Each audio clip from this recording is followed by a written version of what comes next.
मधला व्यवहारी अपूर्णांक हा भाग आज आपण इथे शिकणार आहोत. आता व्यवहारी अपूर्णांक म्हणजे काय, तर जी संख्या अंश आणि छेद या स्वरूपात लिहिली जाते तिला आपण व्यवहारी अपूर्णांक म्हणतो.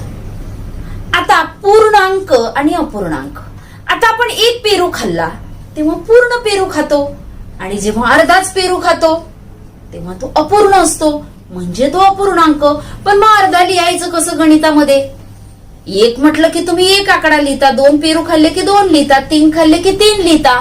पण मग एक आणि अर्धा खाल्ला तर मग कसं लिहायचं? किंवा एका पेरूच्या 4 फोडी केल्या आणि त्यातल्या 3च फोडी खाल्ल्या तर ते कसं लिहायचं गणितात?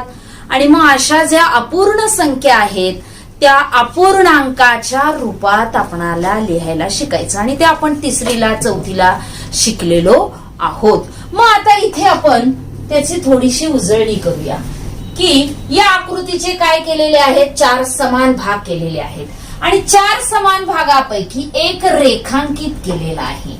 म्हणजे याला काय म्हणायचं, छेद, आणि याला काय म्हणायचं, अंश. म्हणजे 4 हे छेदाच्या ठिकाणी काय लिहितो आपण, जेवढे आकृतीचे समान भाग केलेले असतात ते आपण छेदाला लिहितो, जेवढे रंगवलेले असतील तेवढे आपण अंशाच्या ठिकाणी लिहितो. मग जर अरेखांकित विचारला तर मग काय लिहिता येईल, अरेखांकित हा अरेखांकित आहे. म्हणजे तुम्ही म्हणाल फक्त रेखांकितच केलेला लिहायचा असतो का बाई, कारण परीक्षेमध्ये रेखांकित भागाचा पूर्णांक लिहा, अरेखांकित भागाचा पूर्णांक लिहा असं विचारलं जातं. तेव्हा 1/4 हा रेखांकित आहे आणि 3/4 हा अरेखांकित आहे. मग त्याच पद्धतीनं या आकृतीचे 4 समान भाग केले, त्यातले 2 रंगवले. म्हणजेच याचं वाचन आपण काय करतो, 2 अंश छेद 4, 2 अंश छेद 4 हे वाचनही फार महत्वाचं आहे. आता मुलांनो, जर मी इथे ही रेषा काढलीच नसती, असं केलं असतं तर याला काय केलं असतं, तुम्ही अर्धा लिहिलं असतं. म्हणजे अर्धा असं लिहायचं, याला काय म्हणायचं, पावभाग. पावभाग म्हणजे 4 समान भागापैकी एक भाग. आता 100 रुपये, त्या 100 रुपयाचे 4 समान भाग केल्यावर काय होतील रे, 25, 25, 25, 25. म्हणजे 100चा पावभाग काय, 25. 1000चा पावभाग काय, 250. तसं कोणत्याही आकृतीचे 4 समान भाग केले त्यातला एक भाग म्हणजे पाव. म्हणजे 1/4 ला काय म्हणायचं, पाव. 1/2 ला काय म्हणायचं, अर्धा. म्हणजे 2/4 लिहिलं काय आणि 1/2 लिहिलं काय, सारखंच आहे. म्हणजेच ते सममूल्य अपूर्णांक आहे, समान किमतीचे अपूर्णांक. म्हणजे 4पैकी 2, 4 पेन होते आणि त्यातले 2 तुम्हाला दिले, म्हणजे अर्धे तुम्हाला दिले. म्हणजे 2/4 हेही अर्धच आहे, 1/2 अर्धच आहे, 5/10 हे अर्धच आहे, कारण 10 पैकी 5. म्हणजे ही आपणाला संकल्पना अर्ध्याची समजली पाहिजे. आता इथे किती रेखांकित केलेला भाग आहे, 3/4 भाग केलाय रेखांकित. म्हणजे त्याचं वाचन 3 अंश छेद 4. म्हणजेच याला पाऊण भाग व्यवहारामध्ये असं म्हणतात. म्हणजे 4 समान भागापैकी 3. आता तुम्ही लक्षात घ्या, पावभाग, 2 पावभाग घेतले की अर्धा होतो, 3 पावभाग घेतले की पाऊण भाग होतो आणि 4 पावभाग एकत्र आले की पूर्ण होतो. म्हणजे 4/4. म्हणजेच त्याची आकृती आपण अशी काढू शकतो. म्हणजे सगळेच खाल्ले, 4पैकी 4, म्हणजेच त्याचा अर्थ 1. म्हणजे अपूर्णांकाचं आपण इथं ओळखायला शिकलो. पावभाग म्हणजे 1/4, अर्धा भाग म्हणजे 1/2 आणि पाऊण भाग म्हणजे 3/4. आणि अंश आणि छेद समान असतो तेव्हा त्याची किंमत 1 असते. अंश आणि छेद समान असतो तेव्हा त्याची किंमत 1 असते. अशा पद्धतीने आपण ही अपूर्णांकाची ओळख करून घेतली. आता आपण अपूर्णांकाचे वेगवेगळे प्रकार शिकूयात, त्याची ओळख करून घेऊयात. आता समच्छेद अपूर्णांक. समच्छेद म्हणजे समान छेद. 5/11, 3/11, छेद 11. या सगळ्या अपूर्णांकाचे छेद कसे आहेत? समान. मग तुम्हाला सत्य असत्य विधानाला विचारलं जातो की समान छेद असणाऱ्या अपूर्णांकाला समच्छेद म्हणतात. हे विधान सत्य की असत्य? तर समान छेद असणारे अपूर्णांक समज. म्हणजे 11 पैकी 5 घेतले, 11 पैकी 3 घेतले, 11 पैकी 7 असा त्याचा अर्थ. आता समान अंश म्हणजे 3/2 किंवा 5/2, 4/2. सॉरी, समान अंश करायचा आहे आपल्याला. 2/5, 2/7, 2/8. समान अंश. इथे काय आहे? समान छेद. इथे काय आहे? समान अंश. समजा एखाद्या कॅडबरीचा तुकडा घेतला आणि त्याचे 5 तुकडे केले आणि त्यातले 2 खाल्ले. कल्पना करा, आपण नंतर शिकणार आहोत. एखाद्या कॅडबरी, तोच कॅडबरीचा तुकडा समान, त्याचे 7 तुकडे केले आणि तुम्हाला 2 मिळाले. त्याच कॅडबरीचे 8 तुकडे केले आणि 2 मिळाले. तर तुम्हाला जास्त कोणतं मिळेल बघा बरं? की ज्याचे कमी भाग केलेले असतात ना, त्या कॅडबरीचं ते 2 तुकडे मोठे असणार आहेत. आपण आकृतीकडून नंतर शिकूया. अगोदर आपण याची ओळख करून घेऊयात.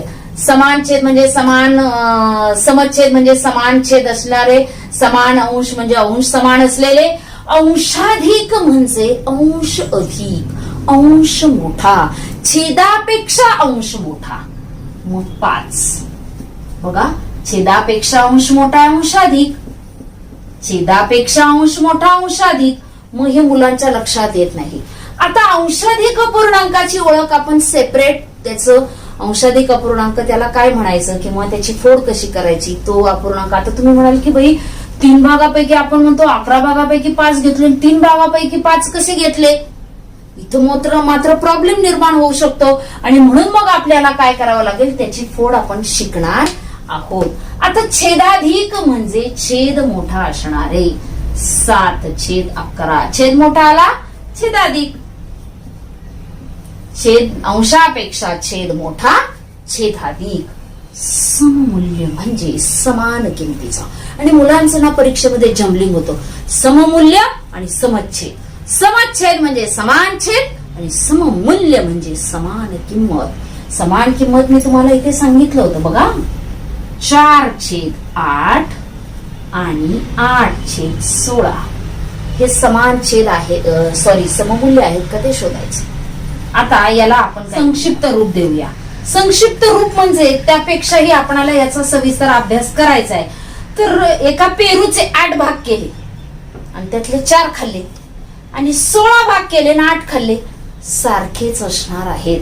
आपण याची सविस्तर माहिती घेणारच आहोत. आणि इथं सुद्धा तुम्हाला दिसते की 2/4 आणि 1/2 हे सारखेच आहेत. 4पैकी 2 खाल्ले काय आणि 2पैकी 1 खाल्ला काय, सारखेच आहेत. हे काय आहेत? सममूल्य अपूर्णांक. सममूल्य म्हणजे समान किमतीचे अपूर्णांक. आणि पूर्णांकयुक्त अपूर्णांक म्हणजे तुम्ही 1 पेरू खाल्ला आणि अजून अर्धा खाल्ला, म्हणजे व्यवहारामध्ये 1.5 पेरू खाल्ला. समजा 2 चपात्या आणि पाऊण चपाती म्हणजे 2.3/4. हे काय आहे? पूर्णांक युक्त अपूर्णांक. याच्यात पूर्णांक पण आहे आणि अपूर्णांक पण आहे, म्हणून त्याला आपण पूर्णांक युक्त अपूर्णांक असं म्हटलं.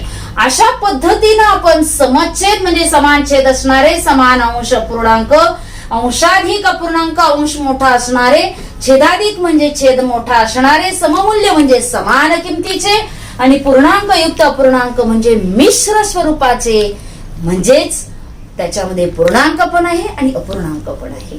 अशा पद्धतीने आपण अपूर्णांकाचे प्रकार शिकलो आहोत. त्या प्रत्येकाची सविस्तर माहिती, त्याच्यावर आधारित उदाहरण आपण लगेचच पाहणार आहोत.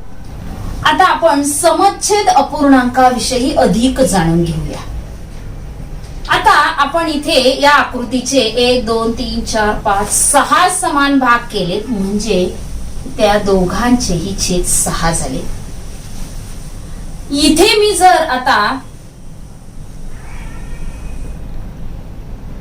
4 भाग रंगवले तर तुमचा अपूर्णांक तयार होईल 4/6. इथे जर मी 3च भाग रंगवले तर तो अपूर्णांक होईल 3/6. मग आता आपणाला समच्छेद अपूर्णांकाची संकल्पना समजलेली आहे. छेद समान असणाऱ्या अपूर्णांकाला समच्छेद म्हणतात. आता याच्या पुढची पायरी आपणाला समच्छेद अपूर्णांकाची काय करायची आहे? तुलना करायची. तुलना करणे म्हणजे लहान मोठेपणा समजणे. मग आता ह्या आकृतीवरून तुम्हाला काय कळतं? 4/6 मोठे म्हणजे तुम्हाला जर कॅडबरीचे हे 4 तुकडे मिळाले 6 पैकी आणि या 6 पैकी जर 3 तुकडे मिळाले तर कोणता तुकडा मोठा असेल तुमचा? म्हणजे कोणाला जास्त मिळेल कॅडबरी? तर अर्थात ह्या आकृतीवरून कळतं की हा कॅडबरीचा तुकडा तुमचा मोठा असेल. म्हणजे समान छेद असताना ज्याचा अंश मोठा तो अपूर्णांक मोठा, हे लगेच कळतं आकृतीवरून. मग आता 7/9 आणि 2/9 मध्ये मोठं कोण? समान छेद. बोलायचं समान छेद असताना ज्याचा अंश मोठा तो मोठा. मग आता इथे आपणाला परीक्षेमध्ये चढता उतरता क्रम योग्य लावलेला ते विचारतात. मग आता समान छेद पहिल्यांदा काय बघायचं? छेदाकडे बघायचं. छेद समान आहे ना? हो आहे. मग छेद समान असताना ज्याचा अंश, चढता क्रम लिहायचा म्हणल्यावर तुम्हाला अगोदर लहान अपूर्णांक लिहावा लागेल. मग ज्याचा अंश लहान तो लहान. 2/11, 3/11, 5/11 आणि 7/11 हे झालं चढता क्रम. आणि याच्या उलट उतरता क्रम मोठ्यापासून लहानापर्यंत. म्हणजे समान छेद अपूर्णांकाची समच्छेद अपूर्णांकाची तुलना आपण पाहिली. ज्याचा अंश मोठा तो मोठा. आता समान अंश असताना अपूर्णांकाची आपणाला काय शिकायची आहे? तुलना. त्यासाठी मी 2 आकृत्या इथे काढलेल्या आहेत. सेम आहेत बरं का, हे कॅडबरीचे तुकडे सेम आहेत. फक्त ह्या कॅडबरीच्या तुकड्यांचे काय केलेत मुलांनो? 3 समान भाग केलेत आणि त्यातले 2 खाल्ले समजा किंवा 2 दिले. आणि ह्या कॅडबरीचे तोच कॅडबरीचा तेवढ्याच आकाराचा कॅडबरीचा तुकडा आहे. बरोबर मी त्याच्या खालीच असा काढलेला आहे आणि त्याचे 4 समान भाग केले आणि त्यातले 2 तुम्हाला मिळाले. बघा. मग आता हा कॅडबरीचा तुकडा मोठा की हा मोठा? तर लगेच लक्षात येतं की जर आपण कमी भाग केले की तुकडा जास्त मिळतो आणि जास्त भाग केले की तुकडा कमी मिळतो, त्याचा आकार कमी मिळतो. म्हणजे समान अंश असताना ज्याचा छेद लहान तो मोठा. म्हणून आपणाला इथे असं लिहावं लागेल. बघा या आकृत्यांवरून लगेच कळतं. समान अंश असताना ज्याचा छेद लहान तो मोठा. मग आता 8/17 आणि 8/14 दोघांचाही समान अंश आहे.